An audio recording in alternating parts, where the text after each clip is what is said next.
A lot of fans were thinking maybe we would get some sort of a surprise moment, either an adoption or we'd find out that Rosemary's pregnant. But instead, you know, she's developing in other ways and she's really forging her career path forward. So I'm curious, was it ever a discussion in season 8 to introduce a child? Yes, absolutely yes. It's been a constant conversation. Yeah, we haven't dropped the ball. The fans need to know that Pascale and I are definitely championing that. We are not dropping the ball. We're being tenacious and we're trying to make that happen, but we'll see where it ends up. We're doing our best. Is there any reason that you can maybe share or shed light on about why that storyline took a little bit of a backseat? I think if there is any reason, I think it's logistics. We have one set of twins on the show, and it is challenging working with little ones. And obviously COVID hit this year, and so that made it more challenging to having other kids come in and out. And these are all things that have to be brought into the conversation. And whether you like it or not, you get gold from twins, but it does slow production down. But creatively speaking, I don't think it's ever been an impediment. I think that everybody does want this to happen. It's just a matter of how and when. And now that that triangle is out of the way and that's taken some of the weight out of that, maybe this is a good logical place to go next. We had this similar conversation last year around this time, and you're a house divided. She wants a baby, I want to adopt. To see Rosemary pregnant. For Lee and Rosemary, with the two kind of quirky characters that they are, to go through that together, it's a gold mine of fun to be had. But I understand the pull towards adopting because obviously in real life, everybody needs a home. I think it would be hilarious to see Rosemary pregnant. I think if I were to line up all the women in Hope Valley and go, who would I like to see play out pregnancy? I would pick Rosemary, and not just because I get to play her, but because I actually think it would be so hilarious to see Rosemary pregnant. Because you get to play her. We all know that's the truth. I believe Pascale. I think Rosemary doing pregnancy, you know, she'd be at Dottie's dripping in beads and making it the most chic pregnancy moment possible. That's right. That's right. So I think that I can see the comedy in that very easily. But I mean, our show has also always been about hope, and what's more hopeful than a child finding a home? I am leaning one way more than the other, but I don't want to say which way because honestly, it might be neither. Like, I'm not in control of this storyline. So we'll see. There is a theory that a lot of fans would love if Rosemary and Elizabeth were possibly pregnant or expecting babies at the same time. What is your reaction to that, Pascale? I think our producers and writers would have a nightmare. I think their heads would literally explode, not being happy with that. I think they would go, this is a logistical production nightmare. Please, no, we can't do that.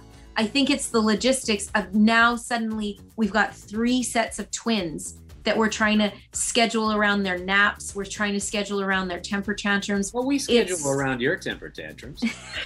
And that's one spot that's already taken up. So we don't have room for 3 more divas, okay? The season 8 finale, Elizabeth and Lucas kissing passionately on the bridge. Pascale, let's go to you first. What was your reaction? Loved it. Loved it. I mean, during this season, honestly, for a big part of it, when they were writing the season, it was still a question mark who she was going to end up with for a while. And all I said was the whole way along, I said, whenever the time comes for Elizabeth to actually choose her man, choose who she's meant to be with, I said, it needs to feel passionate. And I think they succeeded. So you are taking credit for it. Yeah, so I'm taking credit for it. Yeah.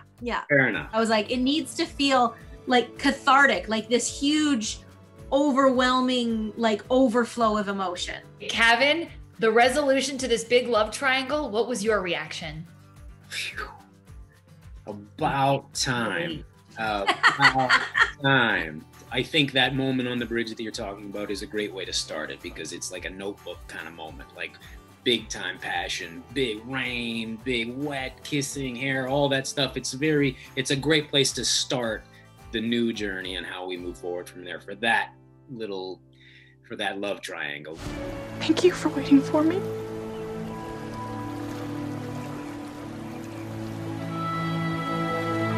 We're all Team Elizabeth here, seeing that she followed her heart and went with her gut instinct and chose to start a new journey with Lucas. What do you make of that? I think it's a beautiful thing. And quite honestly, I actually think Kevin McGarry stated it best. I saw an interview, I think it might have been with you actually. One of the suitors pushes her to be better, and one of the suitors needs her to help him be better. At the core of it, it needs to be, what can you give? Like, what are you giving to the other person, not what are you taking? And so in that sense, I feel like Lucas is the right person. Kevin, how do you feel about that? Sorry, I think you're cutting out here. I thought it was a show about a lady and a Mountie. Mm-hmm. And I still think it's a show about a lady and a Mountie who then moved on. And now I think it was the right choice for the story, I think for the show. And I really think that now we can explore an entirely different chapter. Pascale, I want to talk to you about a big moment in the Rosemary storyline this season. She taps into her creative instincts, she realizes her passion, and she starts the newspaper, The Valley Voice. I am the editor-in-chief of The Valley Voice. What do you make of Rosemary's latest endeavor? I think it's really exciting because I think it utilizes a lot of Rosemary's skills, but also her maturity as a human being from where she was in season 1 and 2, which was a little bit flighty. I think she's just got more substance now. I think there's more grounding to her as a character. And so she's ready and able to take on a bigger project like this. And so I think that that's exciting. And I think, you know, trying to juggle it all on her own, I think that that's a huge endeavor and could lead to many interesting storylines of her trying to build this business on her own. Kevin, super exciting. Kind of on a similar note, we really got to see Lee as well figure out, what am I passionate about? And in the season 8 finale, he says, I'm going to run for mayor. You're going to run for mayor. No, I'm going to run for mayor. How did you know that? I got a nose for news, Mr. Coulter. What can you tell me about that in this next era of Lee's professional career? He's that kind of guy, you come to him in a crazy situation and he's always calm, he's always balanced, he's always equitable and fair and decent. And I think subconsciously, people have come to him over the years, either to be friends or to be as a confidant or to, you know, offer or obtain advice from. And I think it just sort of culminated in the idea that he likes being that voice. When they proposed this to me, that they were thinking about Lee running for mayor, I thought, what a great option. So when we're trying to explore where he wants to go and why he feels like he's just supplying the wood that other people use to build things, he wants to build something. And I think that that's a lot of fun. I'm all for it. I don't know where it'll go. I don't know if he's going to end up mayor, but I'm certainly along for the ride. Well, I can't even begin to think of how fabulous Rosemary would be walking around town as the first lady of Hope Valley. It would be pretty funny. Mayor. You know, it's funny, Kevin, you said Lee sells wood to people and they build things. A lot of fans on Twitter are wondering, when the heck is Lee going to use some of that wood to make Rosemary the theater that she so richly deserves? Oh man, we've been talking about that for years too. It's a side joke between Pascale and I. We get to the season opener and we're like, yeah, so guess we'll be building that theater this year, knowing full well. It's a very complicated thing, but I do think to tie that off a little bit, and I think the fans would love if they go see a play at some point, and we could use the interior of an older theater somewhere. I think that would be super exciting to do that. Pascale, does this feel overdue? Yes, it does. I've always thought Lee should surprise Rosemary with kind of almost an outdoor theater, because that is fairly cheap and simple to build, but we could have occasional storylines that utilize it, which I think would be really cool. Oh, Pascale, that's brilliant. Mr. Tinker, if you are watching this, we would love to see it in amphitheater outdoors, please. A place where Rosemary can finally put on the razzle dazzle that we've all been wanting to see. Well, hopefully he's not watching this and he's busy writing something. I have to congratulate the both of you. The good news, we're getting more When Calls the Heart season 9. It's happening. What is your reaction? Super excited. So thrilled, so thrilled. We love doing this show. We really love it. And to continue doing what we love with the people that we love is just such a gift. Kavan and I think everybody, but I'll speak for you for sure. Of course, you always do.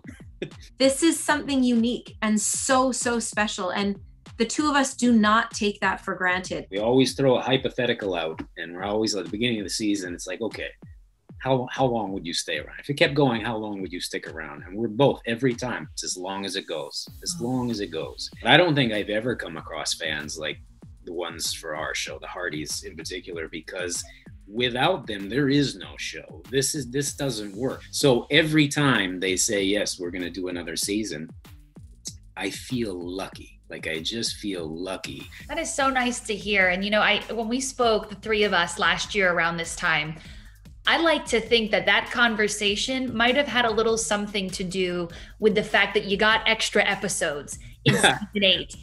The fan base is so loyal and so good and such a positive fan base that I don't want to disrespect them or mess with them and make them wait for such a long period of time. I don't want to lose them.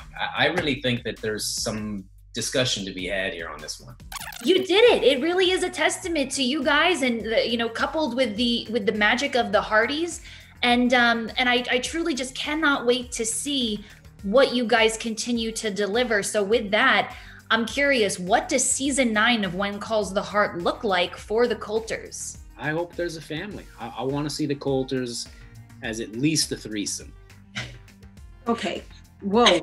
Back it up there. This is PG there, Kavan. No, but I don't mean it that way. Only you would think of it that way. Deidre was giggling. I saw her. She knew. I'm the only guy here that thinks PG. It was an interesting choice of words, but I do know it's a very interesting choice of words. Yes. Okay, let me say. Okay, I want to see the Coulters as a family. Yes. I think that I would love the fans to know that Kavan and I are championing that as much as all of them are. Lee becoming mayor, Rosemary starting a newspaper. You keep forwarding that storyline, and then you throw in a little gem like a baby, and you got something cool. Aside from, obviously, you want to see a child in the picture, is there anything else that you really want to see them explore in the season to come? Well, I'm going to say this instead. I love working with this one. She's one of my best friends. We don't say that to each other very often. So I'm happy wherever this goes, as long as we get to keep doing this together. Pascale, what do you say to that? I'm sorry, I missed that. I knew she was going to say that. I knew it. Kavan and I, we just work. We work off camera. We work on camera.